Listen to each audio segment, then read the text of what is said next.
श्रीलंका, जो एक समय पर दुनिया की राइजिंग इकोनॉमीज में से एक थी, आज अपने वर्स्ट फाइनेंशियल क्राइसिस से गुजर रही है।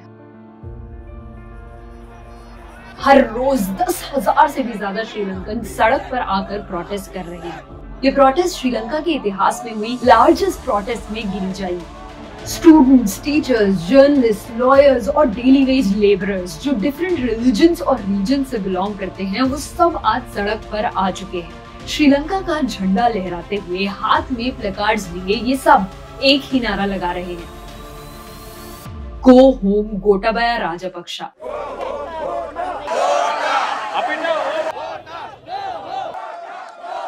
The common people of Sri Lanka are now united against one extremely powerful family, the Rajapakshas, जिन्होंने श्रीलंकन पॉलिटिक्स को ऑलमोस्ट 20 सालों से डोमिनेट किया है और आज श्रीलंका को सिर्फ एक इकोनॉमिक क्राइसिस ही नहीं बल्कि एक ह्यूमैनिटेरियन क्राइसिस का भी शिकार बनाया है। 19 से भी ज्यादा श्रीलंकन बोट में बैठकर इंडिया आ चुके हैं। क्यों? क्योंकि श्रीलंका में एक पब्लिक इमरजेंसी डिक्लेयर हो चुकी है। एसेंशियल चीजें जैसे फूड, फ्यूल और यहाँ तक कि मेडिसिन भी सबकी शॉर्टेज है। पेट्रोल पंप्स में मिलिट्री ऑफिशियल्स को डिप्लॉय किया गया है। इंपॉर्टेंट मेडिकल प्रोसीजर्स पोस्टपोन किए जा रहे हैं। इतनी गर्मी में भी 13 घंटों के पावर कट्स हो रहे हैं और लाखों बच्चों के एग्जाम्स कैंसिल कर दिए गए हैं because of a shortage of ink and paper. Asia का सबसे वर्स्ट इन्फ्लेशन रेट अभी श्रीलंका में है, मैसिव 15%। सभी चीजों के prices extremely high. Reportedly 1 kilo चावल का प्राइस 200 रुपए हो गया है, 1 किलो चीनी का प्राइस 290 रुपए और 1 लीटर पेट्रोल 300 रुपए से भी ज्यादा महंगा हो गया है। सिचुएशन बहुत ही खराब है और इस सब के बीच the common person in Sri Lanka is suffering the most. इसलिए हजारों लोग सड़कों पर आए और गवर्नमेंट से रेजिग्नेशन मांगा। 26 ministers of the Sri Lankan government have already resigned. However, the one man on top has still held on to his throne.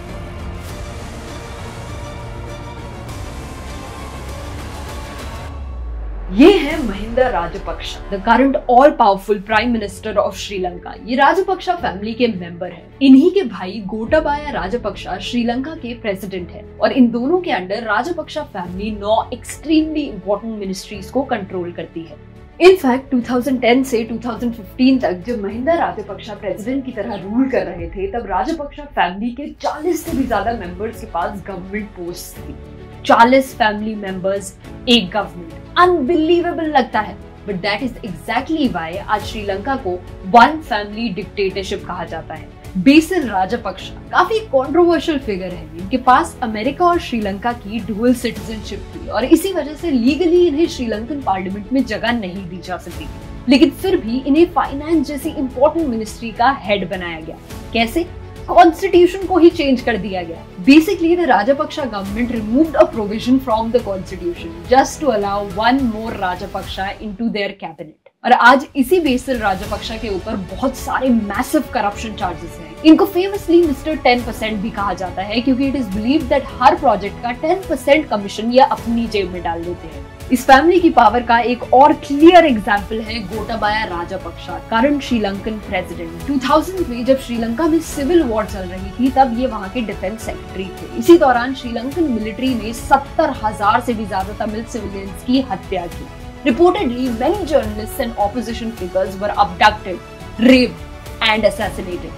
UN के अकॉर्डिंग भी ये time period crimes against humanity दर्शाता है। But Gotabaya Rajapaksa ने इसके लिए कभी माफी नहीं मांगी। इनफैक्ट उन्होंने ये कभी एक्नॉलेज भी नहीं किया।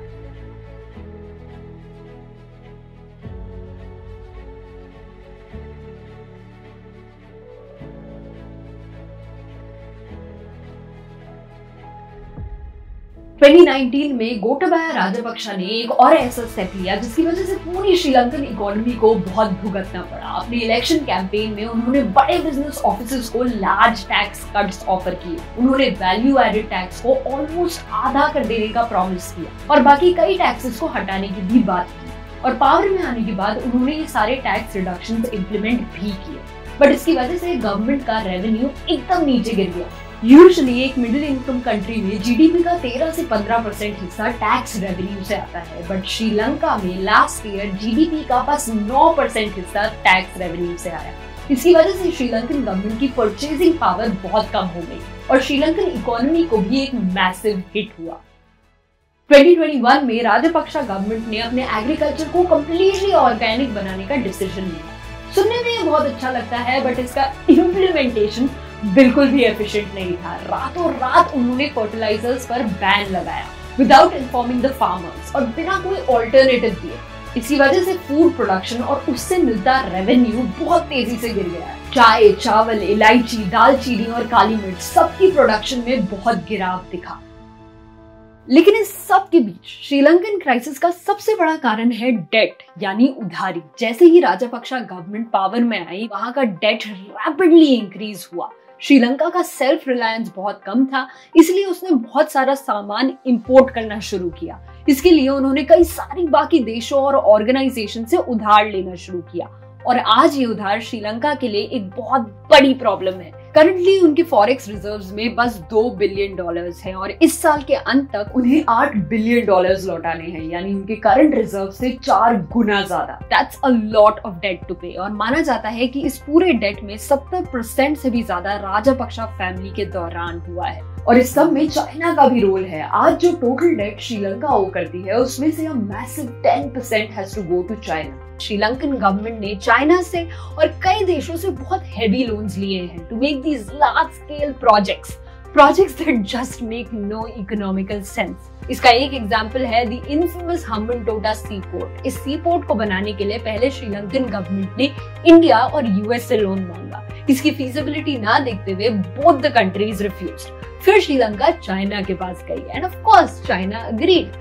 चाइना ने श्रीलंका को एक मोटा लोन दिया, काम चालू हुआ और जल्द ही ये रियलाइज हुआ that the port is not making any revenue और जैसे जैसे उधार बढ़ता गया, Sri Lanka was forced to give the control of the port over to China for 99 years. Basically, the Sri Lankan government fell really bad into the Chinese debt trap. इस सब के बीच Covid और यूक्रेनियन क्राइसिस भी श्रीलंका की इस हालत में कंट्रीब्यूटर्स हैं। टूरिज्म श्रीलंकन इकोनॉमी का एक मेजर हिस्सा है। पैंडेमिक में लगे लॉकडाउन्स की वजह से Sri Lankan tourism economy practically crumble हो गई और जब लॉकडाउन थोड़े खुलने लगे तब लोगों ने श्रीलंका आना शुरू किया, लेकिन इनमें से 25% रशियंस और यूक्रेनियंस थे। तो जैसे ही रशिया ने यूक्रेन पर अटैक किया, वैसे ही श्रीलंका के टूरिज्म को एक मैसिव हिट फिर से झेलना पड़ा।